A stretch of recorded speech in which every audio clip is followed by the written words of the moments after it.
Monsieur Folliot. La parole est maintenant à Monsieur Jérôme Lambert du groupe radical, républicain, démocrate et progressiste pour un temps de parole maximal de 10 minutes.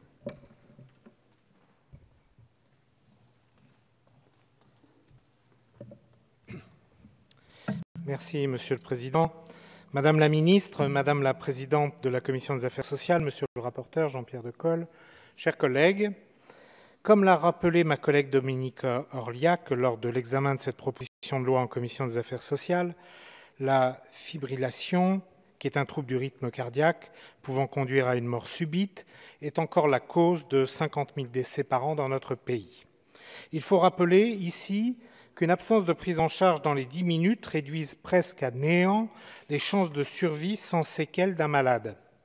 Si en commission, l'exemple des sportifs s'écroulant en pleine action a été à plusieurs reprises rappelé, le groupe des radicaux de gauche garde également en mémoire les événements qui se sont déroulés ici même dans cet hémicycle le 23 mars 1999, alors que Michel Crépeau, ancien garde des Sceaux et alors député radical de gauche, fut victime d'un arrêt cardiaque en pleine séance de questions au gouvernement. L'Assemblée nationale n'était pas alors équipée d'un défibrillateur cardiaque. Aussi, même si dans des cas d'un arrêt cardiaque en public, des cas nous reviennent en mémoire, il faut rappeler que la majorité des arrêts cardiaques surviennent principalement au domicile des victimes. Avant son passage en commission, votre proposition de loi contenait 4 articles. Le premier article visait à renforcer les peines et sanctions encourues pour les personnes se prêtant à des actes de détérioration d'appareils existants. À ce propos, notre groupe radical républicain, démocrate et progressiste, n'était pas enclin à voter de telles dispositions législatives, tant il nous semblait que peu de dégradations étaient à déplorer et que de toute façon, elles étaient d'ores et déjà sanctionnées. En revanche, les dispositions à l'article 2, visant à amplifier la sensibilisation et à rendre obligatoire la prévention des risques, ainsi que l'apprentissage des gestes élémentaires de premier secours dans les programmes d'enseignement de premier et second degré, nous semblaient tout à fait pertinentes. Aussi, je vous rejoins pleinement sur votre volonté de former au plus tôt les jeunes. En effet, quoi de plus inutile d'avoir un matériel pouvant sauver une vie si ce dernier ne saurait être utilisé correctement. Il sera aussi intéressant de mener ces formations puisque beaucoup de personnes ont peur d'utiliser un défibrillateur cardiaque sur une autre personne pour plusieurs raisons, notamment parce qu'il est, disons-le, toujours intimidant d'utiliser un appareil qui envoie un choc électrique dans le corps d'une autre personne qui se trouve très mal en point, donc un effet d'émotion, mais également parce que justement ils ont peur d'aggraver l'état du malade ou d'être tenus responsables d'un échec de réanimation. Il sera intéressant de rappeler aux jeunes en particulier et à tout le monde en général que s'il y a une activité cardiaque, le défibrillateur ne se déclenche pas. Et rappeler également qu'une personne utilisant un défibrillateur cardiaque sur un malade lors d'une urgence ne peut être tenue responsable d'une aggravation de la santé de la personne sur qui le défibrillateur est utilisé. Votre proposition initiale contenait un article 3 qui obligeait l'installation de défibrillateurs dans de nombreux endroits, notamment dans les entreprises de 50 salariés ou plus, ainsi que dans les équipements commerciaux d'une surface supérieure à 1000 m². Ainsi, vous proposiez que des défibrillateurs automatisés externes puissent être mis en commun dans ces locaux s'ils étaient à proximité immédiate ou s'ils partageaient un même site.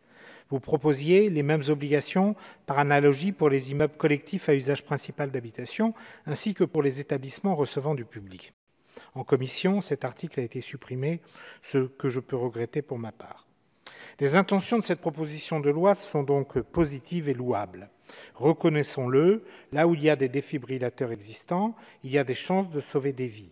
Monsieur le rapporteur, vous l'avez rappelé auparavant, il est prévu que chaque citoyen, dans le cadre de la journée défense et citoyenneté et au sein des établissements scolaires, reçoive une formation complète et pratique, et vous citez à cette fin l'article L312-13-1 du Code de l'éducation.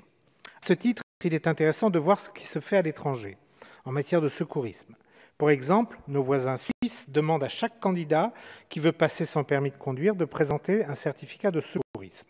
Ce certificat de secourisme s'obtient sur une formation étalée sur une fin de semaine ou sur plusieurs soirées et consiste en plus de 10 heures de formation aux premiers soins. On est loin, très loin de ce qui se fait actuellement ici en France lors de la journée défense et citoyenneté, et nous devrions favoriser cet apprentissage. Par ailleurs, des formations sont dispensées par des organismes agréés et spécialisés. Elles sont plus intenses et complètes que la prévention et secours civiques de niveau 1, PSC 1, qui contient cependant une formation à l'utilisation d'un défibrillateur automatique externe et qui fait partie du socle commun de connaissances et de compétences en référence à la connaissance des gestes de premier secours mis en place par le décret 2006-830 du 11 juillet 2006.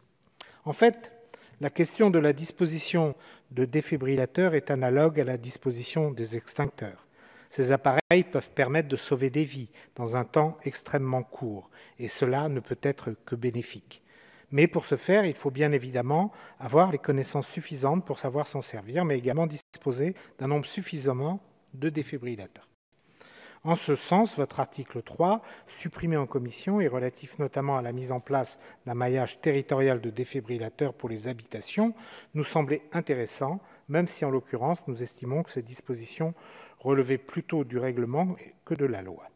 Cependant, le texte qui nous est proposé aujourd'hui, sous sa forme, nous satisfait. C'est la raison pour laquelle notre groupe soutient les dispositions comprises à l'article 2 et estime que c'est un pas important, certes pas aussi grand que ce que le groupe Les Républicains espérait, en direction d'une meilleure formation à l'usage des appareils pouvant sauver rapidement des vies. Aussi, vous l'aurez compris, nous voterons cette proposition-là de loi sous sa forme actuelle. Je vous remercie. Merci, Monsieur Lambert. La parole est maintenant